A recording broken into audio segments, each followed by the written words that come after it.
Result দেওয়ার সময় আমি অ্যাকচুয়ালি বাসায় ছিলাম না, আমি ফ্রেন্ডদের সাথে বাইরে ছিলাম। তখন এক ফ্রেন্ডের মাধ্যমে জানতে পারলাম যে বুয়েটের রেজাল্ট দিয়েছে। এখন আমি বাইরে ছিলাম, আমার বুয়েটের রোল নাম্বারটাও খেয়াল ছিল না, সুতরাং আমি সাথে সাথে জানতেও পারিনি। আমি প্রথম 5-6 মিনিট পুরো অনিশ্চয়তার মধ্যে ছিলাম। আর পরীক্ষা দেওয়ার পরে আমি আসলে এটা ভাবিনি যে আমি টপ 3 এর মধ্যে থাকবো। তারপরে রেজাল্ট পেয়ে সাথে সাথে বাসায় জানালাম, আর খুশি তো অবশ্যই ছিলাম। আর সবচেয়ে বড় কথা যেটা, সেটা হলো একটা রিলিফ আসে। ইঞ্জিনিয়ার হওয়ার স্বপ্নটা সর্বপ্রথম আমি এসএসসির কিছুদিন আগে থেকে দেখি। আমি ফিজিক্স, কেমিস্ট্রি, ম্যাথ এইসব সাবজেক্ট বরাবরই অন্যান্য সাবজেক্টের তুলনায় ভালো পারতাম। তো তখন দেখলাম যে আমার মুখস্থ পড়ার থেকে এই ফিজিক্স, কেমিস্ট্রি, ম্যাথ এইসব বিষয়ে বিভিন্ন অ্যানালিটিক্যাল প্রবলেম সলভ করার ক্ষেত্রে আমার ক্যাপাসিটিটা বেশি, এবং এক্ষেত্রে আমি ভালোও ছিলাম। আর তারপরে তাছাড়া আমার ইচ্ছা ছিল ফিজিক্স, কেমিস্ট্রি, ম্যাথ এইসবের কোনোটা পিওর সাবজেক্টে পড়া, আবার ক্যারিয়ারের দিকেও ফোকাস রাখতে হইতো। তো সব মিলাই দেখা গেল ইঞ্জিনিয়ারিং এ আমার সুযোগটা বেশি। আর তাছাড়া আমি এসএসসির কিছুদিন আগে থেকে কোডিং এর ক্ষেত্রেও কিছু এক্সপিরিয়েন্স অর্জন করেছিলাম। তো সেই সব মিলায় আমি দেখলাম যে আমার সিএসসি সাবজেক্টটাই সবচেয়ে বেশি পছন্দ হয়। সেই কারণে আমি সেই সময় থেকে একটা টার্গেট নিয়ে ফেলি যে আমার বুয়েটে পড়তে হবে এবং সিএসসি সাবজেক্টে আমি পড়বো। উদ্ভাসের সাথে আমার প্রথম পথ চলা শুরু হয় এসএসসির পূর্বে যে ফাইনাল মডেল টেস্ট প্রোগ্রাম ছিল, সেখানে আমি যুক্ত ছিলাম। আর তাছাড়া এরপরও প্রতিনিয়ত উদ্ভাসের যে বিভিন্ন প্রতিযোগিতামূলক পরীক্ষা হয়তো, সেগুলো আমি নিয়মিত অংশগ্রহণ করতাম। বিভিন্ন সময় পুরস্কারও জিতেছি, সেন্ট্রালে একটা ভালো পজিশনও অধিকার করেছি।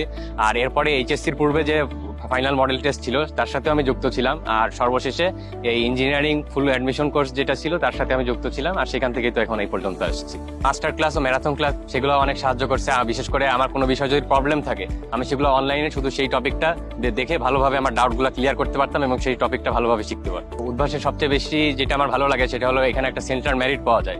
প্রায় সবাই ইঞ্জিনিয়ারিং যারা ভর্তি পরীক্ষার্থী, তারা সবাই সাধারণত উদ্ভাসে পরীক্ষা দেয়। আর এখান থেকে একটা ভালো সেন্ট্রাল মেরিট সম্পর্কে আইডিয়া পাওয়া যায়। আমি প্রতিটা উইকলিতে আমি ব্রাঞ্চ মেরিট পাইতাম এবং সেন্ট্রাল মেরিট পাইতাম। এমন না যে আমার প্রতিটা পরীক্ষা সেন্ট্রাল মেরিট ভালো হইতো। আমি সেন্ট্রাল মেরিট দেখে যখন খারাপ হইতো, সেটাতে পরের বার আরো ভালো করে চেষ্টা করতাম যাতে আরো সামনে আগানো যায়। আর যেগুলো সেন্ট্রাল মেরিট ভালো আসতো, সেগুলো দেখে আমি একটা নতুন উৎসাহ পাইতাম, পরের বার আরো ভালোভাবে পড়ার চেষ্টা করতাম। আর তাছাড়া উদ্ভাসের ব্রাঞ্চের বিভিন্ন ভাইয়া এবং আপুরা যারা আছেন, তারা বিভিন্ন টিপস দিয়ে এবং ম্যাটেরিয়ালস দিয়ে সাহায্য করেছেন। বিশেষ করে উদ্ভাসের যে কোশ্চেন ব্যাংকটা, সেটা অনেক সাজানো গোছানো ছিল।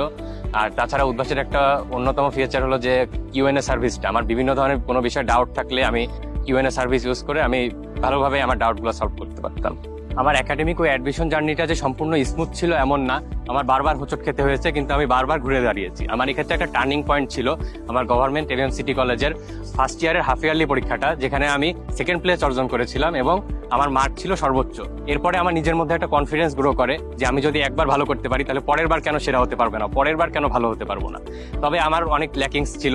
আমি অনেক সময় প্রতিদিনের পড়া প্রতিদিন কমপ্লিট করতে পারতাম না, অনেক সময় পরীক্ষা খারাপ করতাম। কিন্তু এর জন্য আমি কখনো মনোবল ভেঙে যেতে দিইনি।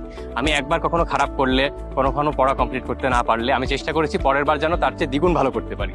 আর এসবের জন্য আমাকে বেশ কিছু স্যাক্রিফাইসও করতে হয়েছে। আমার লেজার টাইমটাকে বাদ দিতে হয়েছে, অনেক সময় নিজের অ্যাবিলিটির তুলনায়ও বেশি চেষ্টা করতে হয়েছে, বেশি পড়তে হয়েছে। কিন্তু এত কিছুর পরেও আমি স্ট্রাগল করে বর্তমানে যে এই পজিশনে আসতে পেরেছি, তার জন্য আমি সম্পূর্ণরূপে স্যাটিসফাইড। অ্যাডমিশন প্রস্তুতিতে সফল হওয়ার জন্য সবচেয়ে সহজ সিক্রেট টিপসটি হলো প্রচুর পরিমাণে প্র্যাকটিস করতে হবে এবং কনসিস্টেন্সি ধরে রাখতে হবে। তবে এটা করতে হবে একটি সিস্টেম্যাটিক ওয়েতে। টেক্সট বুকগুলো ভালো করে পড়তে হবে এবং টেক্সট বুকের প্রতিটি কনসেপ্ট ভালো করে বুঝতে হবে, বেসিকগুলো ক্লিয়ার করতে হবে। আর এরপরে পরীক্ষা দেওয়া কিংবা কম্পিটিটিভ মনোভাবে যাওয়ার পূর্বে আগে ইনশিওর করতে হবে একটা জিনিস ভালো করে শিখেছে কিনা, সেই সম্পর্কে সব আইডিয়া ক্লিয়ার থাকলে তারপর প্রতিনিয়ত প্র্যাকটিস করতে হবে এবং নিয়মিতভাবে পরীক্ষা দিতে হবে। পরীক্ষার মাধ্যমে নিজেকে যাচাই করতে হবে। কেউ যদি ভাবে কনসিস্টেন্টলি প্র্যাকটিস করে এবং রেগুলারিটি ধরে রাখে এবং নিজের সর্বোচ্চটা দিয়ে যদি চেষ্টা করে, তাহলে অ্যাডমিশন জার্নিতে সফল হওয়া কোনো কঠিন বিষয় বলে আমি মনে করি না।